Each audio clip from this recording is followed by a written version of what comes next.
I'm realizing this right now. Nothing makes the person on stage feel better than people ignoring them. Oh, I know. Yeah. Come on. That's what I should have done. You can come serve on work crew during a learning and leadership experience at Sharp Top. There's a few of them. Welcome back. Okay, thanks, Dan, for setting this up and offering the grace ahead of me. That's wonderful. We're going to break into our groups. I'm going to set this up, but just so you know how this will work, I'll set up the why. We'll break into our groups that we were in yesterday, share some ideas. Then the hope is that we're recording those either by memory or on paper to share with the group, because the hope with this is, I don't know if you've thought this. I've thought this. I thought it as guest services manager. Like, when I'm in the room with people that do what I do, just like, what are the best ideas you have? And I want to take that home. I'm going to try it, or I'm going to take a version of that home, or I'm going to ask that question. So that's the hope of this. I hope that you all share how to lead a leadership team, because you're really good at it, and that I don't have to. But I have a reserve bank here if it's silent. So if you don't want to hear me talk about it, then you say more. So why are we talking about this? And this is all the stuff that was talked about yesterday, from Chad to many people. But the engagement, the survey, both surveys say this, but engagement as a broader term, the 5 or 6 things that indicate engagement that Chad showed us yesterday. And ultimately, the senior leader, your supervisor, there's a drop-off with us. And I will add to this, like, I think sometimes I'm tempted to say, well, could that also be a drop-off in communication between the CLT and our staff? And then I'm reminded, but I stand in between the two. So I'm the one that's going to represent the CLT too. And not because I'm on the CLT. As a camp manager, I'm going to represent the view of the CLT to our staff, to our leadership team. So that's one reason. The MLT priorities that Chad shared, that first one, show how we value one another. So model healthy, loving leadership. I typed that out. Typo. So all staff and volunteers experience clear, caring supervision, a sense of their value, and a meaningful development. What was the word?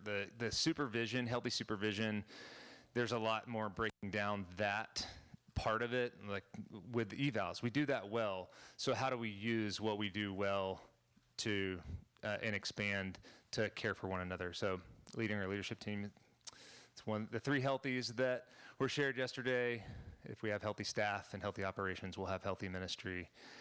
And ultimately, it's just important. We all know that. Leading our teams is important, and it's significant. Probably the waking hours in the middle of the night, the biggest stresses that we feel are, how are we going to bring our team together? So that's why we're talking about it. Okay, to suck up to Dan, I put this up there. That didn't get a laugh. Okay. I really was. When I saw this, I was like, sometimes I can get lost in the next wheel of sorts, and not really pay attention to what it's saying. But when I looked at this, I was like, I'm not going to do this. But if anyone had said, what's your job? I could use this illustration to say, this is really my job. Like, developing people, comprehensive stewardship, collaborative leadership, courageous behaviors, and what's the other one? I can't read it. Faithful excellence. I think we do that too.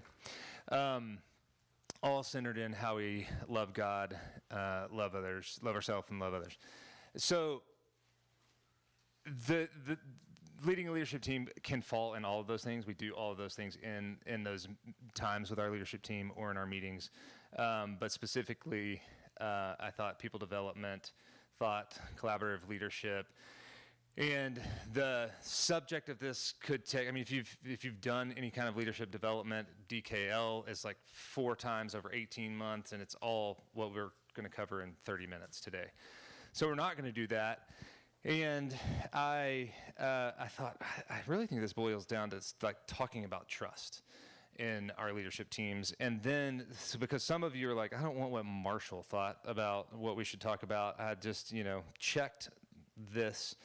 And all, the top books, like Covey, Sinek, or these are authors, but their books, Maxwell, Brene Brown, Jim Collins, they all have some foundation in integrity and trust as the beginning. Those are the first chapters. That's where they start. So that's where we're going to start, is trust. We're going to talk about that.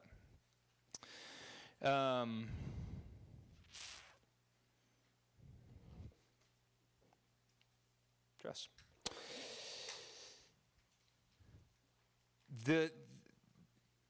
I'm going to ask you to consider a question silently next.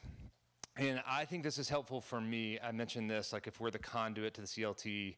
I also think this is helpful for me as a leader if I'm like, well, what do they need from me? To pause for a second and say, what do I want from, in my case, Chris? Or if I'm thinking, how do I represent the CLT beyond Chris? Like, what do I expect from them? And so, just as an exercise for 1 second, ask yourself these questions. How has your supervisor built trust with you? Or what are ways that you would like for them to? And how's the CLT built trust? Or what would you like for the CLT to do to build trust?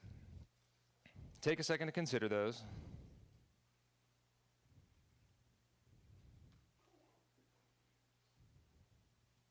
Maybe write it down, because maybe your supervisor, if they're in the room, is going to say, what'd you say to that? A lot of words on here, but this one Harvard Business Review article that I read, and there's lots of really good things in here. I don't know if it did not bold on there, but 76% more engagement in a high trust company. That's what we're talking about. We're talking about all these things. It'd be great to have less stress, energy at work, higher productivity, less sick days. Those are all great. It's more satisfaction, less burnout. That's a pretty big one. But specifically, engagement is a subject that we talked about. So how can we build trust? It starts with creating a safe environment where people feel comfortable expressing themselves and taking risks. It means being transparent and authentic, and it requires establishing clear expectations and following through on commitments. That's really the summary of a lot of those books that talk about how do you build trust, how do you start with a foundation of integrity and all those things. And these are all of trust. We know this, but trust is following through on your word. It's practical. It's logistics operations, and then it's also the mushy side that some of us might not be comfortable, or maybe we're real comfortable in, of being transparent and being vulnerable with our staff. So in our groups, these are the questions that I would love for us to answer with each other, and then come back and share as our, box of things we're going to share with each other. Toolbox, that's the word I was looking for. Admit the challenges. That's sometimes just good to do. Dan suggested that to me, like, just name what's hard.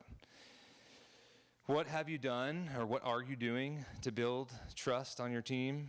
And again, you can share ideas that are relational. Maybe they're more vulnerable. Maybe they're things that you've done to build relational trust, ways you communicate with your team consistently, ways that you've built trust through developing and offering those kinds of opportunities for folks. And then I always think it's good to be humble and vulnerable and talk about when you failed. And it's important, if we're going to talk about when we failed, did we learn anything from it? And so share those things.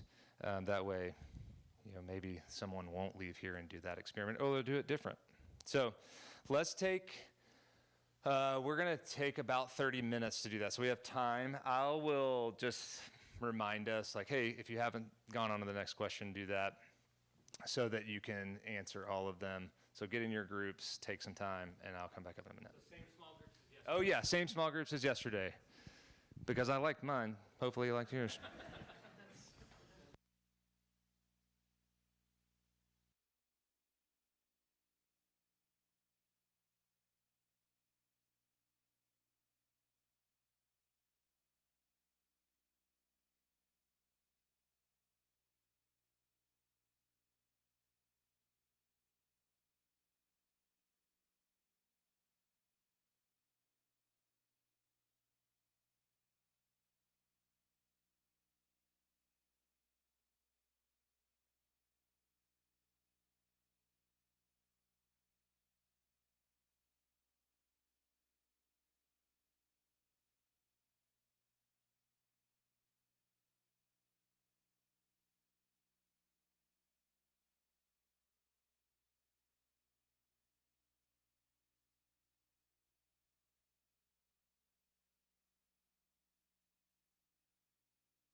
something great, brag on yourself, because I would love to know about it, so I can do it. And also, Dan has said this a couple of times, but just the posture of learning, like when you think you're doing it well, is a great time to think about, one, what am I doing? Like the self-awareness and knowing if it's good, and I want to keep doing that thing. And then also, I might need to reinvent some of the ways that I do things as my team changes or as I change. So who would like to share some things they heard, ideas that they want to keep thinking about?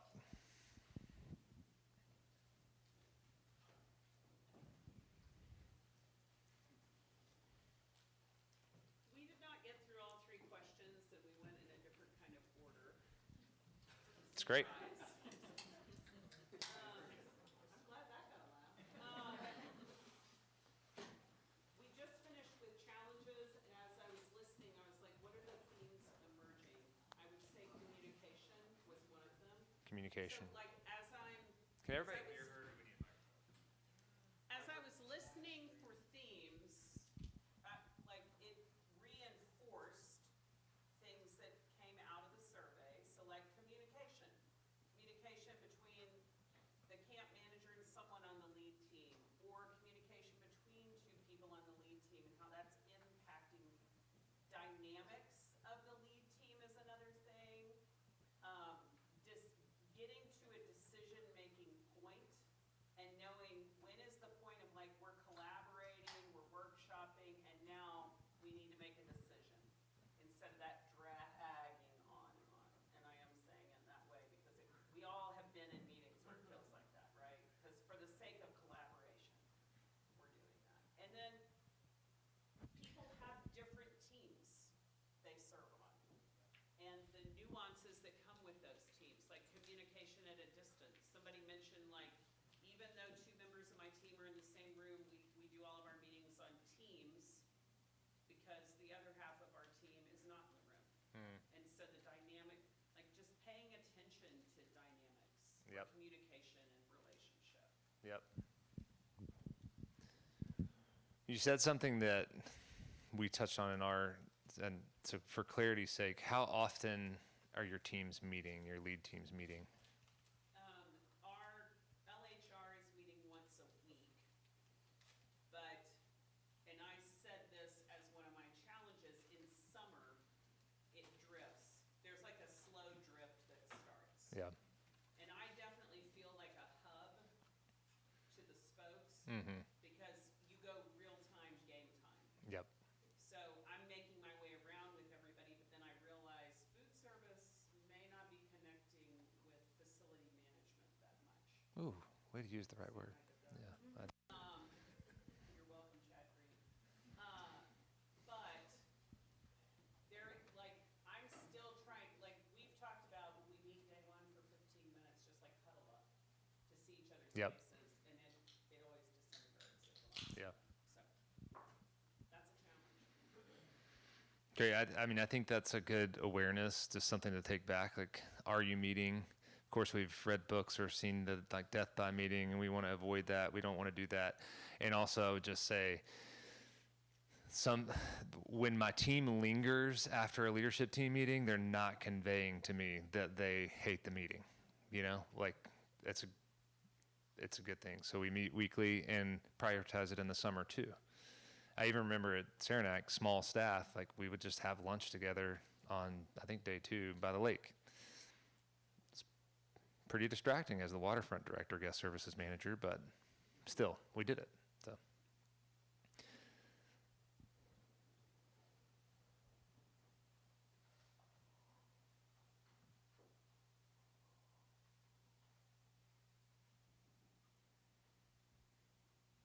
One of the challenges that I spoke about my team, so we worked really hard the past 5 years, going through 5 dysfunctions of team and built a really great foundation of our leadership team. But one of the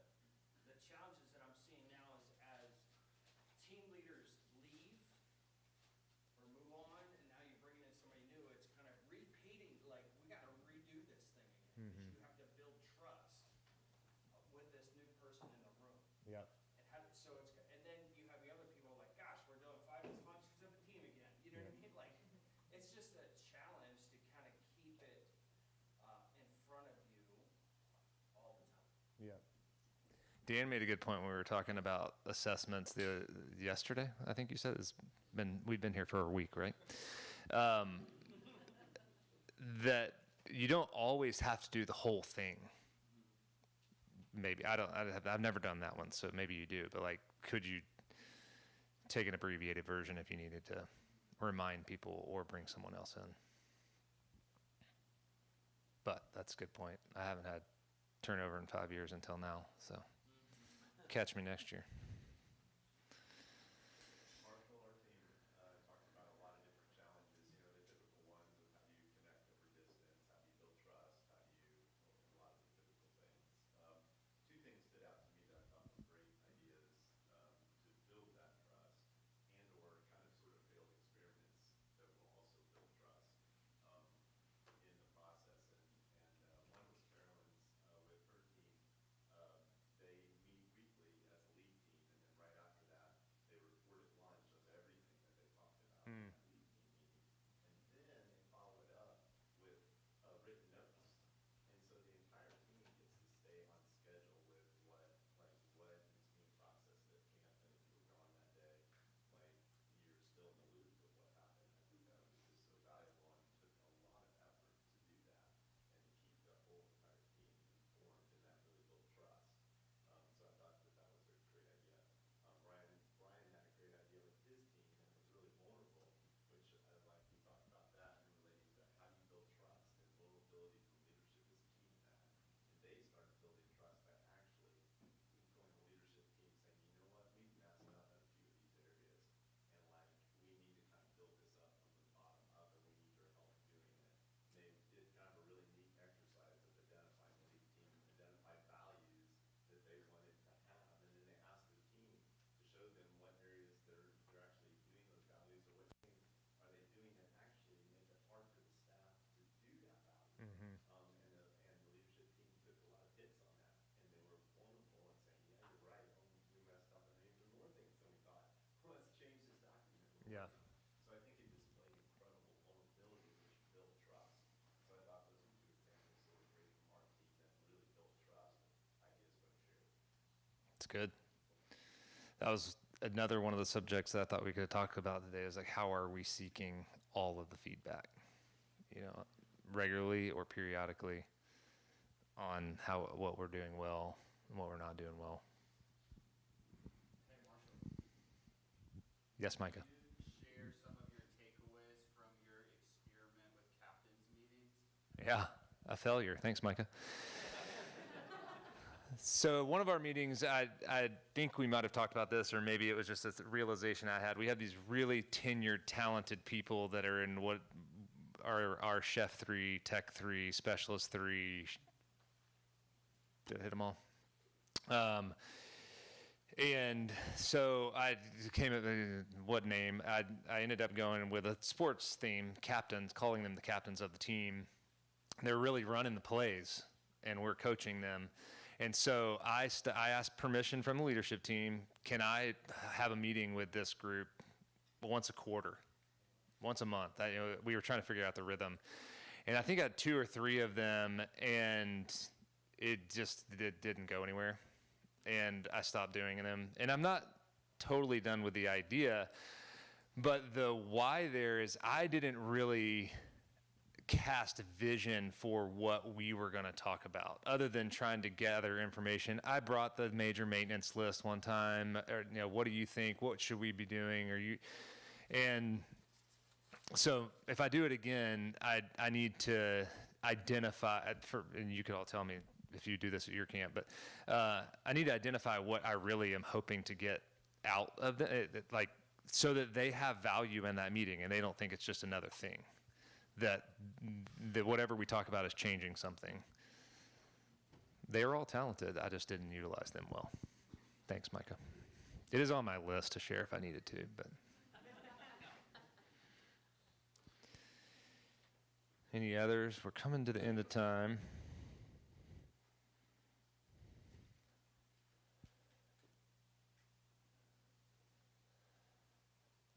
I'll highlight a couple of things that I have. I inherited a lot of these things coming to Sharp Top, experienced them under Ryan. So I think, we can use the best practices of people that we worked for. And also I hope that I've heard some great ideas here too. But I think the notes idea is one that was done at Sharp Top before I got there and is still done. It's just it's an expectation that someone's taking notes in the meeting. And we tried this. It's kind of working pretty well, but during COVID, one of the tasks was, hey, look at the last few years of leadership team notes. What did we talk about every month? Put them in a year at a glance. And then now we just pull that up as the starting point for our agenda. So we are communicating the right things or asking the right questions at the right time of year. And ideally, some of those are like, ooh, we were talking about that a little late. Let's move it up. So that was helpful. And we still do that. So Shannon, our admin manager, will come to me. What do you want to talk about? Here's what's on the list. Add anything, and we send that agenda out. We meet weekly, and we allow time for people to bring in. I might have a Devo at the beginning of a leadership team meeting. Might just be vulnerable and say, "I don't have anything. What's the Lord doing in your life?" And those conversations can be really great, really vulnerable, and build trust. I did an experiment before this to find out what is going well in the area of trust and some of the things that could be better. And one of our people said, it's a safe place. And she gave the example of showing up on the first leadership team meeting of the summer and just feeling safe, sitting in the chair. We all kind of look at each other, and then she just breaks down crying because she's under stress. But she felt that was the first place that she felt like she can do that. So sometimes our meetings are just, I don't know what we talked about that day, but that was the value of that meeting, and that's okay. Talking about getting away with our teams, I know the dynamic of different teams are odd. I think back to my Saranac days, and I just can't even picture staying overnight in some lodge with some of the people in the room. It could have been fun, but also would maybe have been real awkward. But there are times where we shift the content, and I have a guilt, can we do this? Is this good stewardship? But we'll shift the content to meetings around and play more. And in the end, it's some of the most valuable time we have to just be together, eat together, play a game together. So that's been real valuable. I'm going to show you a couple of things. We stole this straight from Crooked Creek, but this is actually for our whole staff. It's just a screenshot of it. It lists every staff and intern, and we even do it in the summer. We add their names on and give them all access. And so it's our schedule, and it's what each department head builds their schedule in, so they don't have a separate thing anymore, which was challenging, Micah. I believe there's a reason for the challenge. He had a lot more information in his own thing, but building it in here meant that it wasn't another place to take it, because we would find that you'd build it somewhere else and then it wouldn't be in here. Here's the crazy thing is I will mark myself as off and then change it, change my schedule and forget to come here, and I'll walk through the door and more than one person will say, "Oh, I thought you weren't going to be here today." I'm like, "Oh, you're paying attention to this. This is important to you." One of the motivations was to keep people from calling or texting people on their day off, avoiding a negative. But there's a positive to just trust, knowing where people are, seeing that people, this OW for Shannon, that she was doing the spiritual retreat last week. That's what that is. But that would be the same for someone doing a day of solitude. And the little caret means you can hover it over it, and the person usually will put solitude or PTO or what, or maybe they put where they're on vacation, or but it's just information. But information, it's an avenue that removes suspicion and builds trust. And that is from me all the way to interns. I will talk about an email real quick, if you can cue that up. Okay, so we stole this from the region. They do it almost every Tuesday, so we do it almost every Monday. Chad said it's not another email. This is a place of trust for us. And it's a template that's built, so Shannon just drops in a couple of new things every week. And that way it's not like she's reinventing it. Since it is a Emma template, I asked her how many people open this, and I found out that 85% of people do, so pretty good. And I asked her, is it the same 15% that aren't opening it? And I was like, please, Lord Jesus, don't let it be me. And my excuse is, I know what's in it, and turns out I'm at 85%. So, whew. The interns, she said, were at 100, except for one who opted out. But honestly, the people, she did look up the people that open it the least frequently, so know that Big Brother can do anything that you want Big Brother to do. And those people are not the people that are like, hey, I don't know what's going on. They're pretty quiet. They seem satisfied. Facilities employees. Pretty content. Okay, so what's on here that's helpful? So leadership team notes. We don't send all of our detailed notes out to everyone, not because we're hiding anything, but it's just another step if we're having to curate them from confidentiality or what's necessary. So we just highlight a couple of things, like what did we talk about that week? Miscellaneous notes. We have two minivans called Dance Dad and Soccer Mom. That's what that's all about. Information for interns specifically. They have a lot of things happening. And this actually started because our interns were the trickle down from me in a leadership team meeting all the way down to the interns wasn't happening. And so this was built for them, that all of our staff get it. And then again, information. Then down at the bottom is just links that are always there. So if someone is like, where is that? They don't have to go searching for an old email. They can just go to the last one and find what they need. So that is, oh, whoops, I just gave away secrets. Where's that other? Can you cue up the resource? Thank you. So those are some things that are there. It's a tool. The relational side of it has to exist, right? Like we have to fill the gaps. We can't just rely on the tool. But I will say the number of people, I have not heard about, well, I didn't know since we started doing that a couple of years ago, which has been great. And I'm going to wait for that one intern to tell me that he didn't know and tell him he unsubscribed. So any questions about those things or any other ideas that were sparked?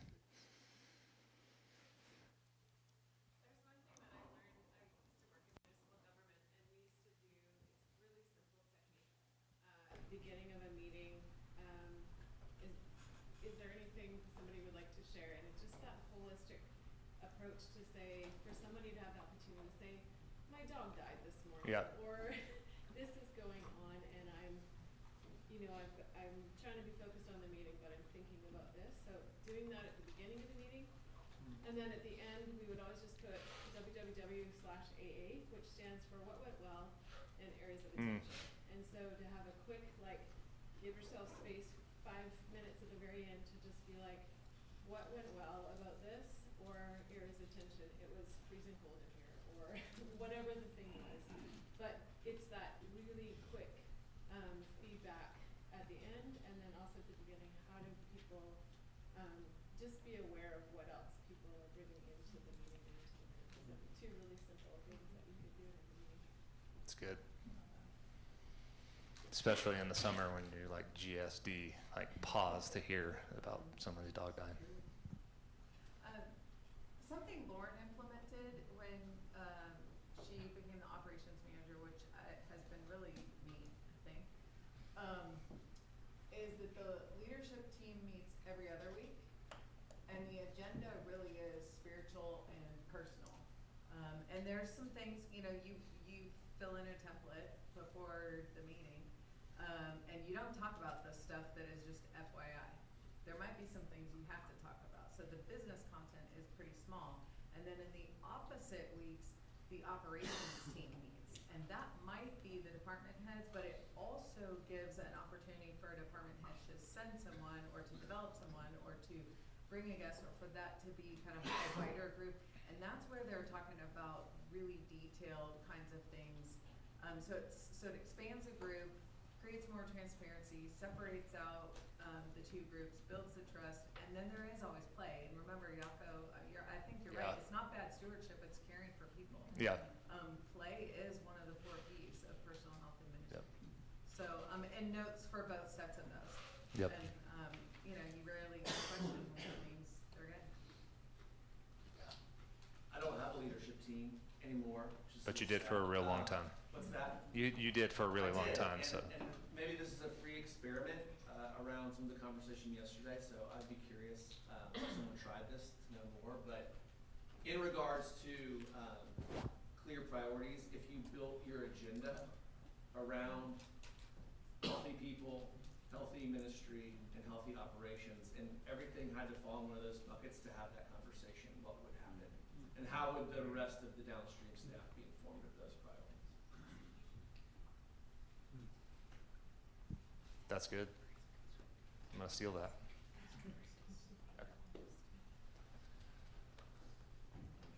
Okay, these are just a few, hey, where can I go from here? The Learning Leadership Catalog, we just heard about that, but look at it for yourself. This group, I think we're friends and we call each other, and then also sometimes I feel like we think we're in competition with each other and we're not gonna share someone's idea, or we're not gonna use someone else's because I wanna do something different. Maybe that's just the sinful side of me, but I've heard it at least a little bit to know, and there's a cuss word inside. I don't think that we should be doing that. So I want to know what you do well, and You can say the cuss word. yeah, I didn't know. yeah, bullshit. All right, Bless you. yeah, working. What'd that guy say earlier? Dung. Working Genius or similar assessments, we already talked about those, but having, there's a lot of field staff and maybe some people in this room that are certified in different assessments and can guide teams and would be willing to do that. So you could ask about those. And then coaching, this is something that I got to go through in the last couple of years. And it, honestly, like counseling, it's what you put into it. So I wanted to formulate this mission statement for us, or this operating statement for just us. I didn't know the mechanics of how to do it. And so I told my coach what I was trying to do, and he walked me through some things and just gave me the framework for facilitating the conversation, and it was awesome. I didn't even do it. The leadership team wrote the thing because I had the tools because of going through a coaching exercise. So talk to your coordinator, supervisor, or even I'm sure that Jordan and Dan have some avenues for coaching for you too. So any last minute thoughts, questions, additions? Chad, anything you wanted to be said or here? Okay, we're gonna take a 10-minute break. So at Apple Standard Time, 3:11 is when we'll be back.